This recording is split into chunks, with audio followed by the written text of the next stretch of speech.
Ada orang dikasih, Pak itu ada anggur mahal Pak, harganya 5 juta. Tapi ada sianidanya dikit, ya mungkin 1 tetes. Mau Anda makan? Enggak mau tuh Bapak Ibu. Enggak mau, kenapa? Enak okoyopo ada sianida. Mati saya. Nah sekarang kita bandingkan, Pak itu ada duit 1 miliar. Tapi kalau Anda makan, perut Anda terbakar. Wah mau, terbakarnya besok toh? Udah maulah.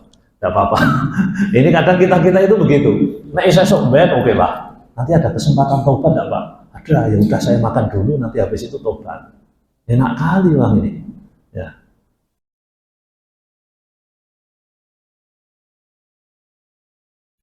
Assalamualaikum warahmatullahi wabarakatuh.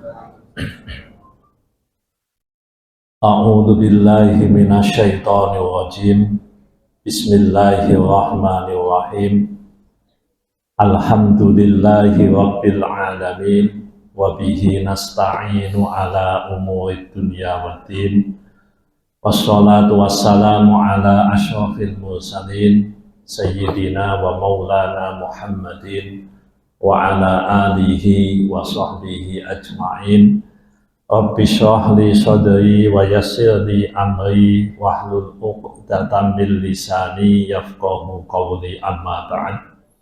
Hadirin hadirat jamaah salat Asar rahimakumullah. Pada kesempatan yang baik ini, monggo kita senantiasa memanjatkan puji syukur kehadirat Allah Subhanahu wa taala. Alhamdulillah kita diberikan nikmat iman, sempat dan sehat sehingga bisa hadir di majelis ini dalam keadaan sehat walafiat. Sholawat serta salam kita haturkan pada junjungan kita Nabi Agung Muhammad Sallallahu Alaihi Wasallam. Semoga kita semua kelak di yaumil qiyamah berhak mendapatkan syafaatnya. Amin ya rabbal alamin. Bapak Ibu hadirin hadirat rahimakumullah. Kita melanjutkan pembahasan kita surat At-Takwir mulai ayat 8. A'udzu billahi minasy syaithanir rajim. Bismillahirrahmanirrahim. Wa idzal mau'udatu su'ilat bi ayyi dambin qutilat wa idasy syuhufu nusyirat wa idas samaa'u kushitat wa idal jahimu su'irat wa idal jannatu uzlifat. Dan apabila bayi-bayi perempuan yang dikubur hidup-hidup ditanya, karena dosa apa dia dibunuh? Dan apabila lembaran-lembaran catatan amal telah dibuka lebar-lebar, dan apabila langit dilenyapkan, dan apabila neraka jahim dinyalakan, dan apabila surga didekatkan. Surat At-Takwir mulai ayat 8 sampai ayat 13. Bapak Ibu hadirin hadirat rahimakumullah, di beberapa ayat yang kita baca ini, yang pertama berkaitan dengan bayi-bayi yang dilahirkan perempuan yang dibunuh pada saat zaman jahiliyah. Al-mau'udah artinya adalah bayi-bayi perempuan. Jadi Bapak Ibu ada tradisi, meskipun mungkin jenengan pernah dengar cerita Umar bin Khattab menangis karena pernah membunuh anaknya yang perempuan. Ini secara historis banyak ulama yang meragukan tentang cerita itu. Kenapa? Pertama, Umar bin Khattab itu punya anak namanya Hafsah. Hafsah itu lahir di zaman jahiliyah. Artinya zaman di mana Umar juga belum masuk Islam, kemudian tradisi itu juga masih kental. Tapi nyatanya Hafsah hidup menjadi istri Rasulullah, sehingga cerita mengenai Umar bin Khattab yang membunuh anaknya hidup-hidup itu memang mendapat penentangan dari sebagian ulama. Jadi lebih baik kita tidak cerita itu aja. Artinya kalau cerita itu untuk mengcounter aja, supaya bias cerita ini menjadi lebih terang. Tapi tradisi itu ada. Bahkan sebagian ulama mengatakan tradisi itu bangsa jahiliyah tapi non Quraisy. Jadi di bangsa Arab itu kan banyak sekali bani kan. Ada Bani Hashim, ada Bani Adi, ada Bani Tamim, ada bani-bani yang lain lah. Jadi kelompok-kelompok itu masuk sukunya itu memang suku macam-macam. Nah, dalam satu riwayat itu juga disebutkan bahwa suku Quraisy tidak punya tradisi itu. Sementara Umar bin Khattab itu suku Quraisy. Abu Bakar itu suku Quraisy. Nah, tradisi itu muncul awalnya di Bani Tamim. Ya, satu kelompok lah tersendiri di Bani Tamim yang bukan dari suku Quraisy. Tapi intinya Bapak Ibu bahwa kejadian itu benar adanya. Wa idzal mau'udatu, dan ketika bayi-bayi perempuan yang dibunuh ketika masih bayi, mereka su'ilat, ditanya. Kemudian Imam Az-Zamakhsyari di dalam kitab tafsir beliau mengemukakan tentang alasan kenapa anak perempuan ini dibunuh. Di anak perempuan ini dibunuh ketika masih bayi, pertama karena takut miskin. Kalau ini di Quran ada, la taqtulu auladakum min imlaq. Janganlah kalian membunuh anak-anak kalian, ini baik laki maupun perempuan, min imlaq, karena miskin. Jadi posisinya sudah miskin. Saat pembunuhan memang dia udah miskin. Di surat lain ada lagi, la taqtulu auladakum khasyata imlaq. Janganlah kalian membunuh anak-anak kalian karena takut miskin. Jadi yang satu karena miskin terus dibunuh, yang satu sebenarnya tidak miskin tapi takut miskin. Nah, takut miskin ini bisa karena nanti biayanya hidup membengkak, sementara anak perempuan tidak bisa diajak bekerja, atau yang berikutnya bisa saja dia dewasanya mendapat pasangan yang miskin. Ya, intinya tentang kemiskinan itu betul-betul ditakuti oleh orang-orang zaman jahiliyah. Makanya kalau hari ini Bapak Ibu, kita ini kok termasuk golongan orang yang takut miskin, ya, orang yang takut miskin, apalagi sampai menimbulkan perbuatan yang tidak semestinya, itu modelnya ya hampir sama dengan tradisi jahiliyah. Secara konsep hampir sama. Lalu terus gimana kita? Ya seyogianya kita jangan takut miskin. Jangan takut miskin. Apalagi dengan menggunakan cara-cara yang tidak benar. Mohon maaf ya, konsep itu orang takut miskin. Akhirnya muncul apa? Coba nuwun sewu. Orang berbuat nipu. Nipu itu bisa karena takut miskin, bisa karena tamak, korupsi. Itu kan bisa karena takut miskin atau karena tamak. Ya, macam-macam kemungkinannya. Tapi intinya khasyata imlaq, takut miskin itu jadi masalah.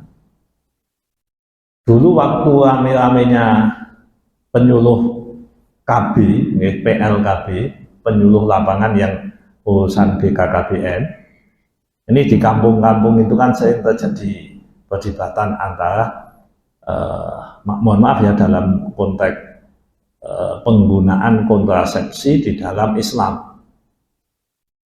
Nah, salah satu yang disampaikan kan, Anda itu kalau anaknya banyak, nanti wakopeng, gaji Anda 1 juta, anaknya 5, pilih mangan. Logis Bapak Ibu. Ucapan itu tentu logis. Oleh karena itu anakmu jangan banyak-banyak. Ya, kamu harus pakai kontrasepsi ini. Kalau perlu kamu pakai vasektomi, kalau perlu kamu pakai tubektomi, dan seterusnya. Ini kan ditentang kiai-kiai kampung. Loh, Anda itu gimana toh? Wong manusia itu bawa rezekinya sendiri-sendiri.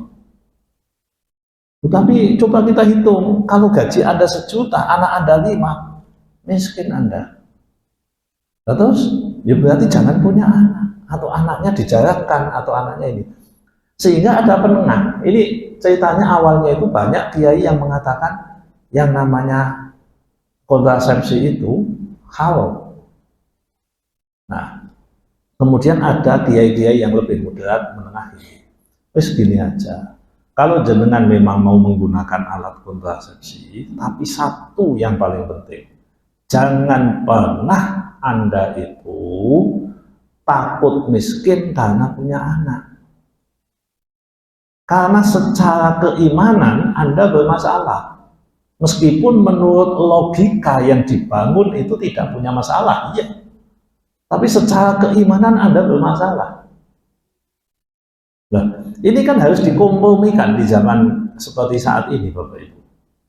Karena munculnya ayat ini, wa idzal mau'udatu su'ilat, mereka yang bayi-bayi masih kecil ini dibunuh, mereka membunuh sudah lahir. Nah, ini sebelum lahir, tanda petik dikatakan oleh sebagian orang disebut membunuh. Makanya yang dikatakan membunuh seperti tubektomi, vasektomi kan nggak boleh. Kalau yang lain paling pol kan menghalangi atau mungkin menggunakan cara tertentu lah. Ini tidak, poin kita tidak di situ, tapi intinya adalah khosyata imlak itu masalah karena menimbulkan permasalahan di sini. Wa idzal mau'udatu su'ilat bi ayyi dambin qutilat. Kenapa kalian wahai anak-anak kecil, wahai perempuan-perempuan kecil yang tidak berdosa, kenapa Anda dibunuh? Ini kenapanya itu faktornya menurut Imam tadi siapa, Al-Razi, bahwa mereka itu menganggap ini membawa kemiskinan.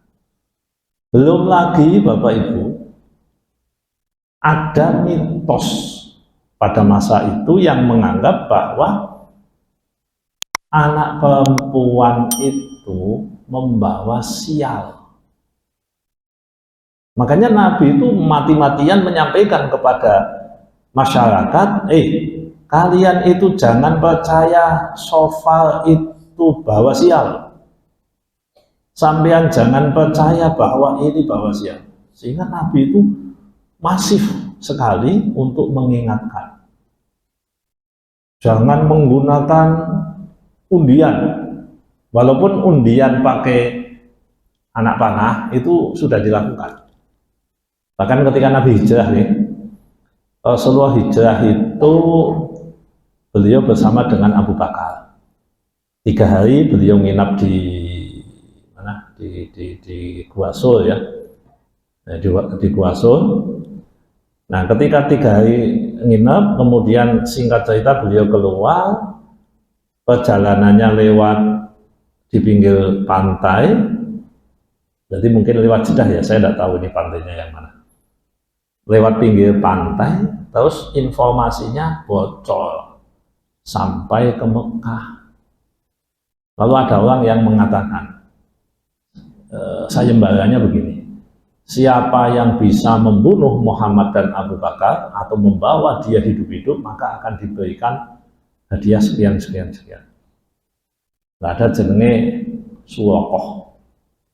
Nah, surokoh itu punya kemampuan untuk menganalisa, lalu dia memanipulasi si ngomong. Yang jenenge, yang kamu lihat itu bukan Muhammad, itu item-item yang ada di sana itu bukan Muhammad, tapi dia yakin Muhammad. Dia kejar sendirian, jalan kudanya dipercepat, sampailah dia menyusul. Begitu menyusul yang dilakukan suara apa? Ini profesional loh Bapak Ibu. Dia itu profesional, ahli dalam penjejakan, ahli di dalam menyergap musuh. Sebelum menyergap Nabi, dia ambil panah, gitu ya, apa namanya? Ngeramal itu loh Bapak Ibu. Makanya kan ada wa antas taksimu bil azlam, meramal dengan menggunakan anak panah. Jadi ambil sebelum melakukan ini, tapi sudah kelihatan, Rasulnya sudah kelihatan dari jauh. Begitu anak panahnya muncul, tidak sesuai harapan, berarti tondo elek. Tapi wah ndak ini tondo elek, ndak sesuai kadung tekan gini, kejar Nabi, terbosoklah kudanya. Dan itu diulang selama 2 kali, sebanyak 2 kali. Akhirnya dia nyadar, wah ini yang dibawa Muhammad ini benar. Ya, yang ingin saya sampaikan, jadi tradisi waktu itu, bahkan profesional saja untuk mengeksekusi sesuatu, mereka butuh penguatan dari anak panah yang diuncal.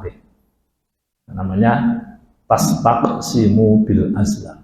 Nah ini Rasulullah mengingatkan yang begitu-begitu itu jangan. Nah, termasuk sebagian orang pada saat itu, ya tidak semua, sebagian orang jahiliyah menganggap anak perempuan itu bawa sial.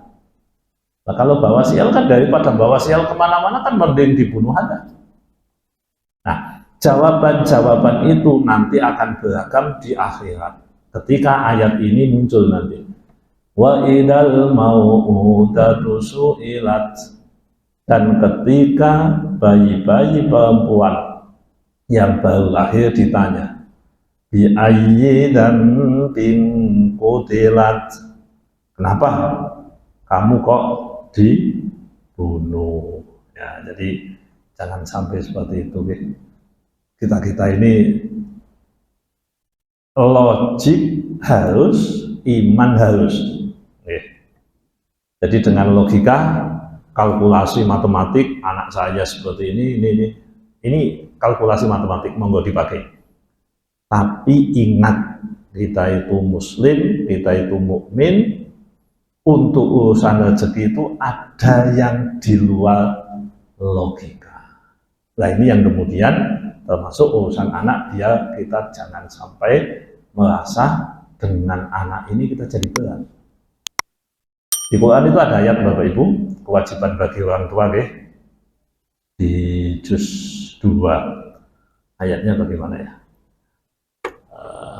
La tudawwa walidatum bi waladiha wa la mauludun lahu bi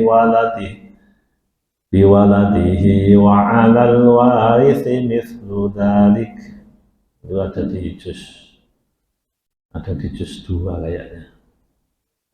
Jadi di ayat itu memang diingatkan, sebentar saya cari ayatnya.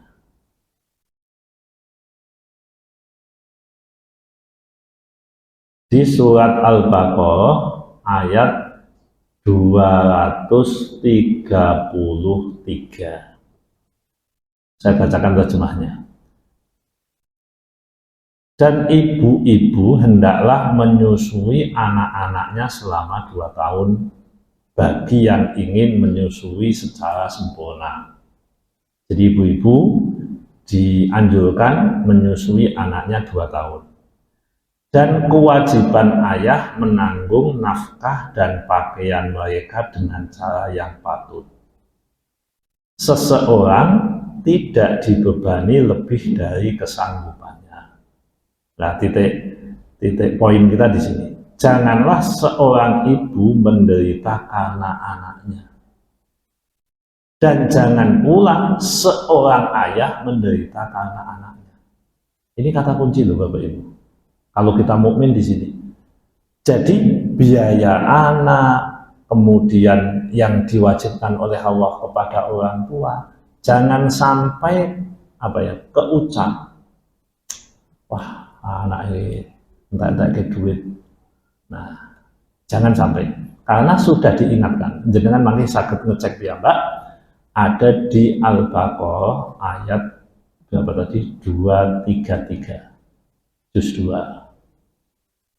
Janganlah seorang ibu menderita karena anaknya, dan jangan pula seorang ayah menderita karena anaknya. Nah, kenapa saya kutipkan ini? Karena tadi munculnya pembunuhan terhadap anak perempuan salah konsep, sejak awal itu salah paham.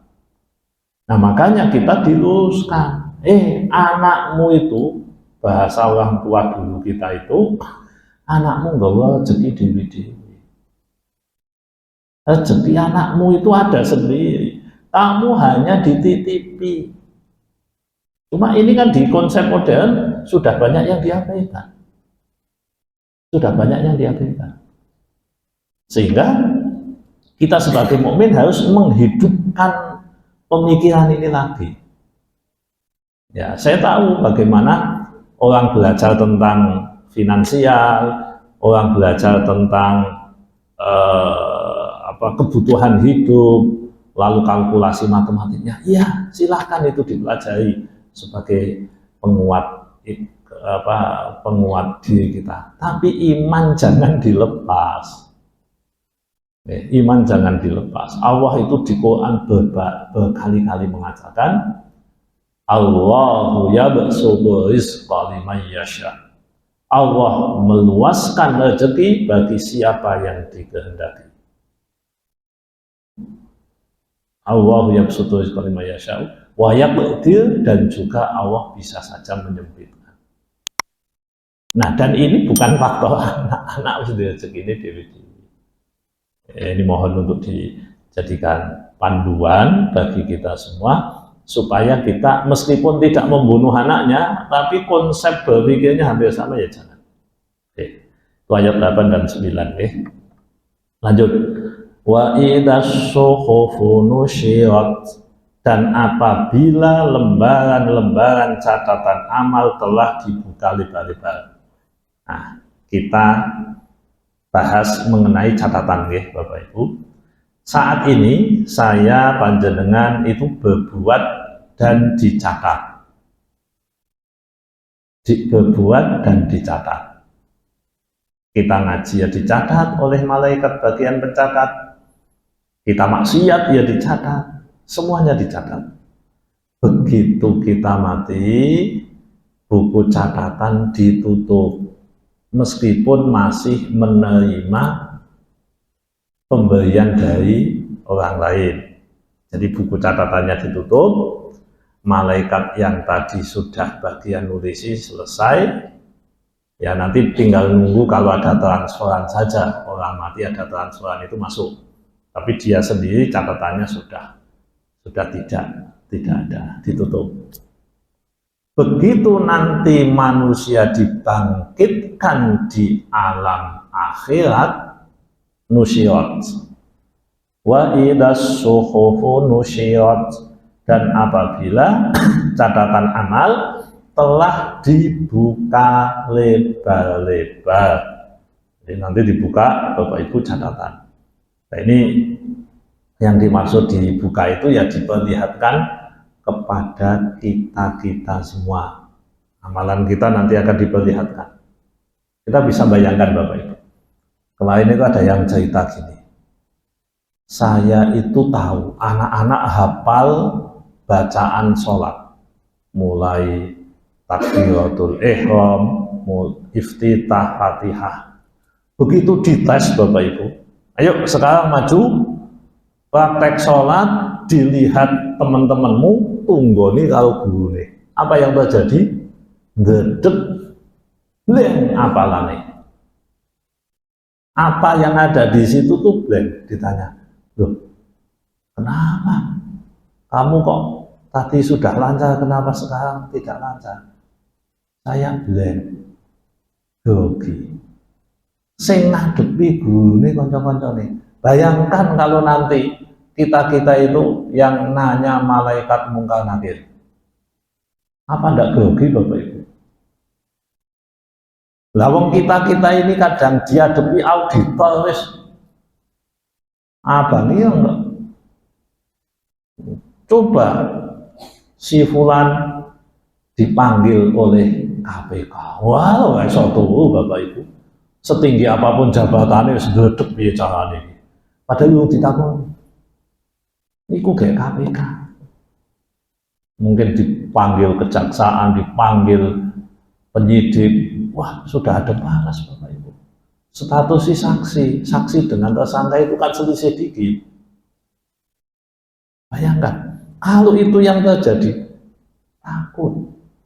Nah, kita ini buku catatan ini kayak ngesek, sing abang ketok, sing hijau ketok, sing putih ketok, dibuka biar. Ini catatanmu. Sebelum ditanya, kita sudah adem panas dulu. Makanya diingatkan di sini. Nanti ada masane sohifah tulisanmu itu yang ada di dalamnya itu akan dikatakan. Maka orang-orang mengatakan begini. Ma li hadzal kitabi la yughadiru shaghiratan wala kabiratan illa ahsaha. Juz 15 itu surat Kahfi ya. Yang biasa baca surat Kahfi mungkin hafal itu. La yughadiru shaghiratan wala kabiratan illa ahsaha wa wajadu ma 'amilu hadira. Itu ucapan. Ini catatan apa ini? Catatan apa ini? Masa yang kecil, yang besar, yang tersembunyi, yang kelihatan dibuka semua. Pada saat itu malunya luar biasa kita ini ketemu kancane malu. Karena catatannya terbuka. Bisa diakses oleh siapapun. Saya tidak tahu teknologinya apa, tapi bisa diakses oleh siapapun yang ada di situ. Nanti ada namanya adabun muhinun. Jadi adab Allah itu ada yang apa ya, tujuannya sifatnya itu menghinakan. Kan ada adabun alim, tujuannya itu menyakitkan. Alimun itu maknanya ngelarakake. Ada adabun alim, agung, pudi. Adabnya itu besar. Ada adabun syadid, banget, keras. Itu ada model-modelnya macam-macam. Ada yang adabun muhin, tujuannya mempermalukan.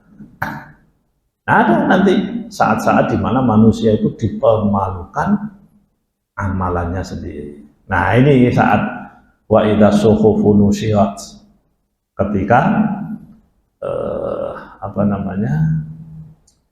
tulisan-tulisan buku catatan itu dibuka selebar-lebarnya. Ini kasihan kita ini kalau nanti ini ya susah. Nah terus pada saat itu orang memang sebagian dihinakan. Yuhsyaun nas yaumal qiyamati khufatan uratan ghalan.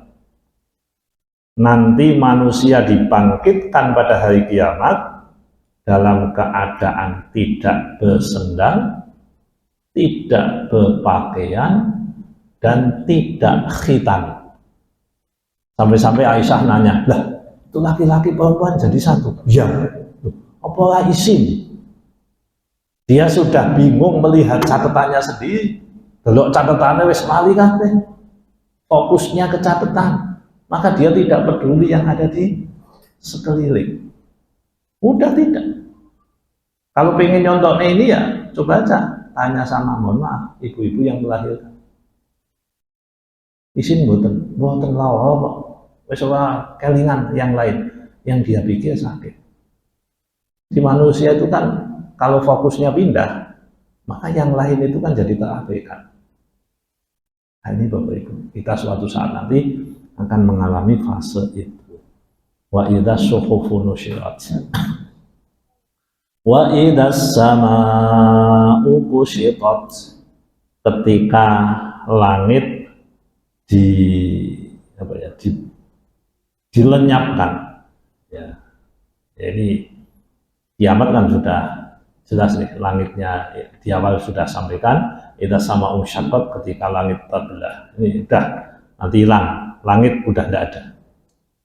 Wa idzal jahimu su'irat, dan ketika neraka jahim dinyalakan atau dipanaskan. Jadi Bapak Ibu, ada satu hadis yang diriwayatkan oleh Imam At-Tirmidzi bahwa kata Rasulullah ini, uqita 'alan nari alfasana hatta narat. Api neraka itu dipanaskan selama 1000 tahun sampai menjadi merah. Summa uqita 'alaiha alfasanatin hatta yaddat. Kemudian dipanaskan lagi 1000 tahun sampai jadi putih. Summa uqita 'alaiha alfasana hatta swaddat. Kemudian dipanaskan selama 1000 tahun sampai menjadi hitam. Fahiya saudaun mazlamatun. Api neraka jahim atau jahanam ini nanti gelap hitam, 3000 tahun dipanaskan. Nah, ini penjelasan dari ayat yang kita baca tadi, wa idzal jahimu su'irat, ketika neraka jahim dipanaskan. Makanya Bapak Ibu hati-hati, neraka jahanam itu panas. Ini udah disiapkan. Sekarang udah ada belum? Sudah. Tapi ya mungkin belum dipanasi. Bahan bakarnya belum banyak sekarang. Neraka dan surga itu udah sekarang itu tersedia. Makanya di Quran itu uiddat lil kafirin. Itu disediakan. Sekarang udah disediakan. Neraka itu disediakan. Di ayat lain disebutkan neraka itu dijadikan tempat kembali. Kalau di Quran itu diciptakan, berarti tidak ada menjadi ada. Kalau dijadikan itu berarti fungsinya yang diubah. Dijadikan. Umpamanya Quran menyebutkan, dan dijadikan bumi itu hamparan. Berarti bumi itu dijadikan hamparan, bisa saja sebelumnya bukan hamparan, atau sebagian hamparan, sebagian bukan hamparan. Itu bedanya ja'ala dan kholaqa kalau disebut di dalam Al-Quran. Ya, terus memang kita ini ditakut-takuti sama Allah. Manusia, kamu itu jangan berani-berani. Kalau kamu makan harta haram, yang kamu makan itu api neraka, panas banget. Ada orang dikasih, Pak, itu ada anggur mahal Pak, harganya 5 juta. Tapi ada sianidanya dikit, ya mungkin 1 tetes. Mau Anda makan? Enggak mau tuh Bapak Ibu. Enggak mau, kenapa? Enak okoyopo ada sianida. Mati saya. Nah sekarang kita bandingkan, Pak, itu ada duit 1 miliar. Tapi kalau Anda makan, perut Anda terbakar. Wah, mau. Terbakarnya besok toh? Udah maulah. Tidak apa-apa. Ini kadang kita itu begitu. Nah, saya sok bayar, oke Pak. Nanti ada kesempatan tobat enggak Pak? Ada, ya udah saya makan dulu, nanti habis itu tobat. Enak kali Bang ini. Ya. Jadi Bapak Ibu, api itu udah disiapkan. Ya. Kata Nabi itu kan mengatakan, menakutkan bagi kita mestinya. Yang takut, sesungguhnya daging yang tumbuh dari harta yang haram tidak patut kecuali dibakar di neraka. Ini yang untuk membakar 3000 tahun dipanaskan sampai apinya menghitam. Lalu ada yang guyon, kalau begitu saya langsung hancur seperti orang yang dikemasi itu kan tidak ngerasa kepenaan teman. Allah sudah menjelaskan model siksanya itu. Ulama nabijat juluduhum badalnahum juludan ghayraha liyadzuqul adab. Ketika kulit mereka itu terkelupas, hancur, dikembalikan supaya dia merasakan adab itu. Nah, ini wa idzal jahimu su'irat. Ini meden-meden. Nah, sekarang yang ngepenak yang ayat 13, wa idzal jannatu uzlifat, ketika surga didekatkan, neraka dipanasi, surganya didekatkan. Bagi orang yang memegang catatan, dia kan tahu kita ini sebenarnya layak masuk surga atau neraka itu garis besarnya tahu. Nanti lebih tahu lagi ketika kita sudah pegang tangan, sudah pegang tulisan. Karena ada wa amman utiya kitabahu biyamini, yang diberikan dengan buku catatannya dengan tangan kanan, dia sudah nyicil ayat. Aku dapat tangan kanan ini, namanya ashabul yamin. Ketoknya aku selamat. Walaupun masih deg-degan juga, tapi paling tidak nyicil ayat. Lalu ada lagi wa amman utiya kitabahu bishimalihi, orang yang diberikan catatan dengan tangan kirinya, adem panas dia. Karena dia tahu neraka sudah disiapkan, pengumuman sudah ada. Siapa-siapa yang dikasih ini maka siap-siap nanti itu didelok ke neraka seperti itu takut. Mau lari kemana? Anda tidak bisa lari. Anda hanya bisa di sini. Saya mau ke dunia lagi boleh enggak? Enggak. Dulu kan dari angel. Saya nah, sebagaimana orang yang layak masuk surga juga begitu. Nah, ini hidup pilihan monggo. Allah menyampaikan firman-Nya, disampaikan kepada Nabi Muhammad. Detik ini sampai ke telinga kita, tentu kita akan merespon. Nah, respon tergantung kita masing-masing. Yang jelas kita ini akan diminta pertanggungjawabannya. Bapak Ibu hadirin hadirat rahimakumullah, itu mungkin ya yang bisa saya sampaikan pada kesempatan ini. Surat At-Takwir ayat 8 sampai ayat berapa tadi? 13 nih. Semoga manfaat, kurang lebihnya mohon maaf. Monggo kita akhiri dengan doa. Bismillahirrahmanirrahim. Allahumma salli wa sallim wa barik ala sayyidina Muhammad wa ala ali sayyidina Muhammad. Alhamdulillahi rabbil alamin. Allahumma ighfir lana dzunubana wa liwalidina warhamhum kama rabbawna shighara. Allahumma a'inna ala dzikrika wa syukrika wa husni ibadatik. Allahumma inna nas'aluka ridhaka wal jannah wa na'udzubika min sakhatika wan nar. Rabbana atina fid dunya hasanah wa fil akhirati hasanah wa qina adzabannar. Wa sallallahu ala sayyidina Muhammad walhamdulillahi rabbil alamin. Terima kasih, kurang lebihnya mohon maaf. Assalamualaikum warahmatullahi wabarakatuh.